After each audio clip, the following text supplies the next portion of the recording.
আমি আবু সাইদ মুসা, জাতীয় নাগরিক পার্টি এনসিপি কেন্দ্রীয় সদস্য, বরিশাল জেলার আহ্বায়ক।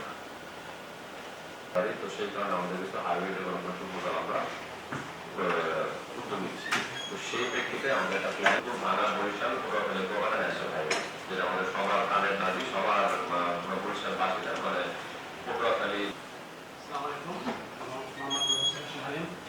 ডক্টর সংগঠন বরিশাল জেলা বাসী। সামাজিক উন্নয়ন বরিশাল। আসসালামু আলাইকুম, আমি মোহাম্মদ মানসুম, বরিশাল প্রতিষ্ঠান ওয়ার্ডের বাসী। বাইরে আপনাদের যদি কোনো পরামর্শ, কোনো মতামত বা যদি কোনো প্রকার সাজেশন যদি থাকে আপনারা অবশ্যই আমাদেরকে দিবেন। শরীরের অতি প্রিয় অবস্থা এখন আছে, সেটা আমাদের ডেভেলপমেন্টের জন্য যা যা করলে আমরা সেই মতামতগুলো সবাই দিব। এই আমাদের যে মশলা যেটা আছে, দুইটা প্রাথমিক মশলা আছে, গৌরবদের থেকে গোপালগঞ্জ পর্যন্ত এবং বাগেরগঞ্জ থেকে বরগুনা পর্যন্ত। এর বাইরে আমরা এই সড়কটা পরিষ্কার করার জন্য আমাদের কিন্তু একটা ভূমি অধিগ্রহণ প্রকল্প চলমান আছে। তো সেই ভূমি অধিগ্রহণ প্রকল্প ফেজটা শেষ হলে তারপর এরপর একটা প্রকল্প আমাদের কাছে বরিশাল পিরোজপুর, যেটা আমাদের বরিশাল হয়ে কাটাদিয়া হয়ে কালীজিরা হয়ে ঝালকাঠি পিরোজপুর ভিতরে আসবে।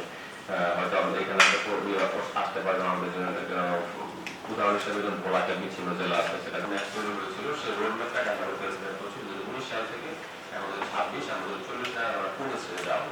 সেটা হচ্ছে আমাদের উপজেলা, সেটা ডিসকানেক্টেড, বাংলাদেশের একমাত্র দ্বীপ উপজেলা বলা যায়, যেটা একবার ডিসকানেক্টেড। এটাকে আমরা নেটওয়ার্কের ভিতরে একটা